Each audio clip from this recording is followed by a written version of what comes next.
नमस्कार, मैं हूं आपके साथ हेमंत कुमार और आज तारीख हो गई है 4 अगस्त 2026 जब हम ईरान अमेरिका युद्ध की सबसे बड़ी अपडेट्स पर बात कर रहे हैं। और सबसे महत्वपूर्ण बात यह है कि जो खबरें आ रही हैं मीडिया रिपोर्ट्स के मुताबिक उसमें यह भी साफ हो रहा है कि क्या ईरान के विदेश मंत्री को हटाने की कोशिश हो रही है। इसे लेकर के आखिर ईरान में क्या चल रहा है उस पर भी बात करेंगे। इसके साथ साथ जो 4 सबसे बड़ी बातें सामने आ रही हैं आज की वो ये है कि बातचीत कहाँ तक पहुंची है दोनों देशों के बीच में। एक बार फिर से कहा जा रहा है कि माहौल बन रहा है बातचीत का, और जब बातचीत का माहौल बन रहा है तो क्या वाकई बातचीत शुरू होगी अमेरिका ईरान के बीच में स्थायी युद्धबंदी को लेकर के या स्थायी शांति को लेकर के। और दूसरी सबसे बड़ी बात है कि इस बीच हूती क्या दावा कर रहे हैं। जो हूती विद्रोही हैं उनके दावे भी अलग अलग सामने आ रहे हैं जो अंतर्राष्ट्रीय मीडिया में चर्चा का विषय बने हुए हैं। इसके साथ यमन सरकार भी कुछ कह रही है, उस पर भी बात करेंगे। वहीं सबसे बड़ी अपडेट यह आ रही है कि अब इतना युद्ध होने के बाद में खबर ये आ रही है कि हॉर्मुज स्ट्रेट पर जो जहाज़ों की आवाजाही है उस पर ईरान का कंट्रोल और ज़्यादा बढ़ने वाला है। तो ये सभी बातों को एक एक करके देख लेते हैं आज के इस वीडियो में। इस वीडियो को आप पूरा देखिए क्योंकि सबसे पहले बात हम करने वाले हैं ईरान के विदेश मंत्री को हटाने को लेकर जितनी खबरें आ रही है। क्या कहा जा रहा है? ये कहा जा रहा है कि ईरान के जो विदेश मंत्री हैं अरागची, उनको हटाने की तैयारी ईरान में हो रही है। और इसके पीछे की वजह क्या वो हम बताएंगे, लेकिन दावा क्या है? दावा यह है कि राष्ट्रपति जो है पज़ेश्कियान, उनकी ताकत कम हो गई है और अब सुप्रीम लीडर के कंट्रोल वाली जो इस्लामिक फोर्स हैं वो ईरान में ज़्यादा पावरफुल नज़र आ रही है। कहा जा रहा है कि यही इस्लामिक फोर्सेस जो हैं जो सीधे सुप्रीम लीडर को रिपोर्ट करती हैं, उनकी मजबूती, उनके पावरफुल होने की बातें सामने आ रही है। तो अब इससे यह साफ है कि अगली जो बातचीत है वो ईरान की सरकार की तरफ से, राष्ट्रपति की तरफ से नहीं, बल्कि ईरान की इस्लामिक फोर्सेस के हवाले से होंगी। क्या इसे लेकर के चर्चाएं हैं उस पर भी बात करने वाले हैं। लेकिन चूंकि सबसे पहले ईरान के विदेश मंत्री से हम शुरुआत करते हैं क्योंकि कुछ सांसद विदेश मंत्री जो अब्बास अरागची हैं उसको पद से हटाने की तैयारी उनको कर रहे हैं, ऐसा सुर्खियों में आ रहा है। इस तरह से मीडिया रिपोर्ट्स भी हो रही हैं। और ईरान इंटरनेशनल की रिपोर्ट के मुताबिक जो है सीनियर सांसद है वहाँ के ईरान के वो है हुसैन अली हाजी देली गानी, उन्होंने एक बयान दिया। उन्होंने क्या बयान दिया? उन्होंने कहा कि हम अरागची के खिलाफ एक महाअभियोग लाने के लिए सबूत और ज़रूरी दस्तावेजों को जुटा रहे हैं।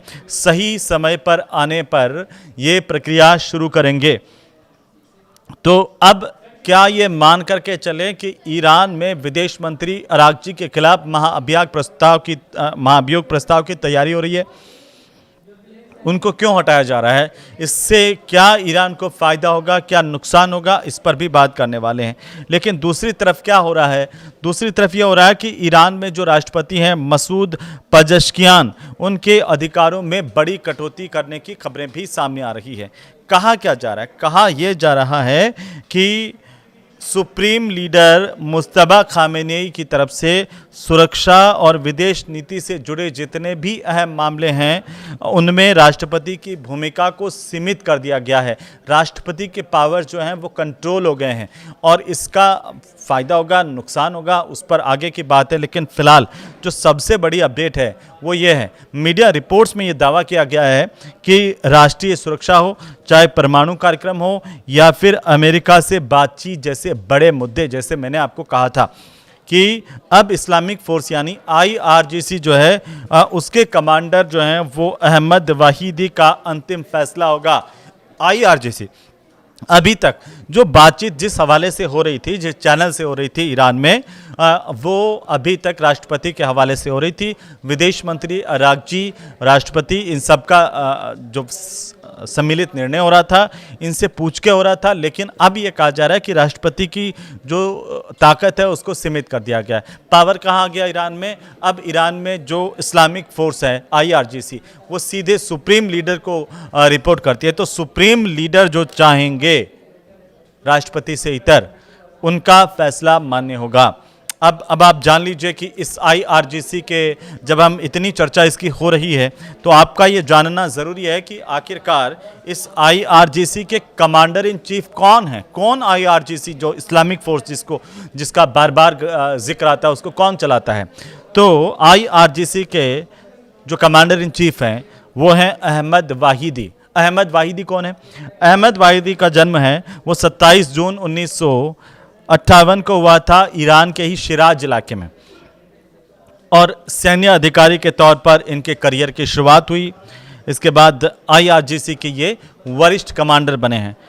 1988 के अंदर जब कुद्स फोर्स का गठन हुआ, जब कुद्स फोर्स के ये पहली बार कमांडर बने, पहले कमांडर थे कुद्स फोर्स के, तो इनको एक लंबा अनुभव है सैन्य ताकतों का, जो सैन्य ऑपरेशंस हैं उनका। 2009 से 2013 तक ये ईरान के रक्षा मंत्री रह चुके हैं अहमद वाहिदी, जो फिलहाल आईआरजीसी के कमांडर इन चीफ है। और कमांडर इन चीफ रिपोर्ट करते हैं सीधे सुप्रीम लीडर को, चूँकि 2021 से लेकर के 2024 तक देश के गृह मंत्री भी रह चुके हैं। तो इनकी पकड़ गृह मामलों के साथ साथ सेना और विदेश मामलों में भी है। इसके अलावा मार्च 2016 से मार्च 2026 में जब इनको आईआरजीसी के कमांडर इन चीफ के पद पर इनको नियुक्त किया गया था, इसके बाद से लगातार ये आईआरजीसी के कमांडर इन चीफ है। लेकिन विवाद क्या हुआ, देखिए इनके काल के अंदर कुछ विवाद भी जुड़े हुए हैं, जिसमें 1994 में ब्यूनस आयर्स एएमआईए बम धमाके में इनका नाम आया था। इसके साथ साथ इंटरपोल का रेड नोटिस भी इनके खिलाफ जारी है। विदेश में इनकी छवि अगर अंतर्राष्ट्रीय स्तर पर हम देखें तो अंतर्राष्ट्रीय स्तर पर इनकी छवि जो है वो ज़्यादा अच्छी नहीं रही है।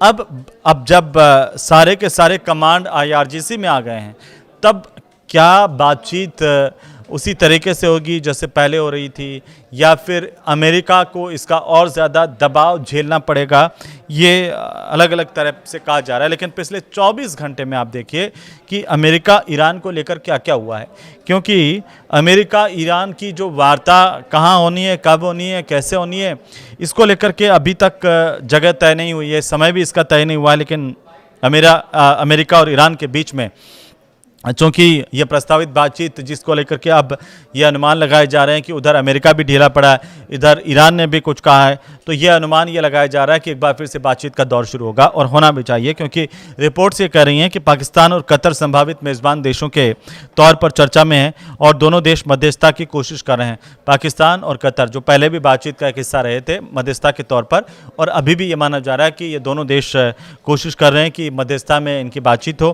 क्या होता है वो देखने वाली बात होगी। लेकिन ईरान की रणनीति क्या है, इस पर एक बड़ी बात सामने आई है कि ईरान में अब रणनीति अपनी बदल दी गई है।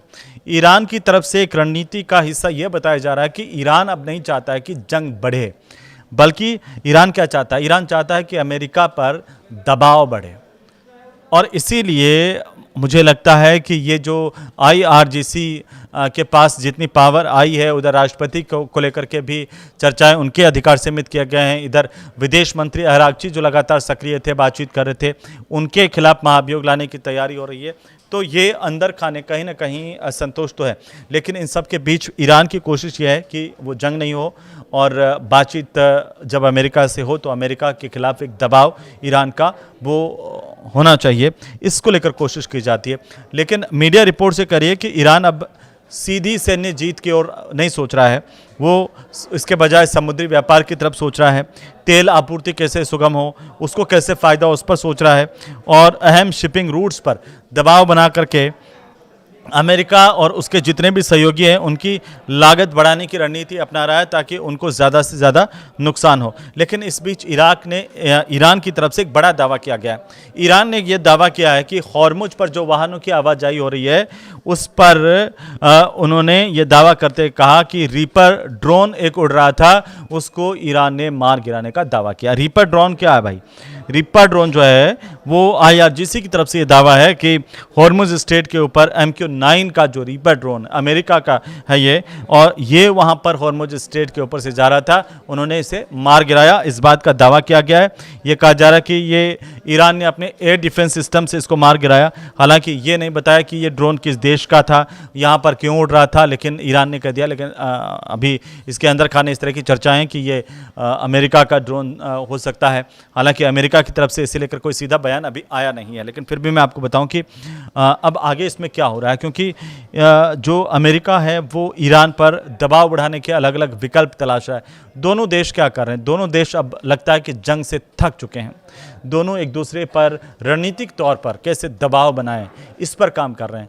जैसे मैंने बताया था कि अमेरिका अब जो इराक है वो ईरान जो अभी वो चाह रहा था, लेकिन अमेरिका भी यही चाह रहा है, क्योंकि जो अंतर्राष्ट्रीय मीडिया की रिपोर्ट्स हैं उसमें ये कहा गया कि अमेरिकी सेंट्रल कमांड जो है उसने अपने जितने भी सैन्य विश्लेषक हैं उनसे ईरान के ऊपर और ज़्यादा दबाव बढ़ाने के लिए और उसे सज़ा देने के लिए नए सुझाव मांगे हैं कि भाई अब इसको कंट्रोल कैसे करें, क्योंकि जितने भी जो अधिकारी हैं इसे एक असामान्य कदम बताया है। बार बार आप तो देख ही रहे हैं कि कैसे लगातार जो अमेरिका के राष्ट्रपति हैं ट्रंप, उन्होंने बार बार धमकियां दी है। कभी हॉर्मुज को लेकर के धमकी दी है, कभी अलग अलग नेस्ता नाबूद करने के लिए, बड़े हमले करने को लेकर के भी धमकियां दी गई हैं। लेकिन इन सब के बीच एक्सपर्ट्स क्या कह रहे हैं, एक्सपर्ट्स ये कह रहे हैं कि ईरान के जितने भी नागरिक ठिकानों पर अगर हमला हुआ तो लोगों की मुश्किलें बढ़ सकती हैं, क्योंकि अमेरिका जिस तरीके से धमकियां दे रहा है। अब अमेरिकी जो थिंक टैंक्स हैं उनकी तरफ से ये कहा जा रहा है कि अमेरिकी राष्ट्रपति जो डोनाल्ड ट्रंप हैं वो ईरान के नागरिक बुनियादी जो ढांचे पर हमला अगर करते हैं तो भीषण गर्मी में आम लोगों की परेशानी कई गुना बढ़ सकती है। और यह भी कहा जा रहा है कि जैसे बिजली घर हुआ या फिर आपका पानी को मीठा बनाने वाला प्लांट है, अगर इनको टारगेट किया गया तो सबसे ज़्यादा इसका असर पड़ेगा आम आवाम पर, आम जनता पर। आम जनता किसी भी देश की परेशान होती है तो उसका शिकार होती है उसकी सरकार, और अमेरिका अब इसी रणनीति के तहत काम कर रहा है कि जो आम जनता की सहूलियत वाली बुनियादी सुविधाएं उनको नष्ट किया जाए, ताकि किसी सरकार के सामने एक आंतरिक तौर पर दबाव पैदा किया जा सके।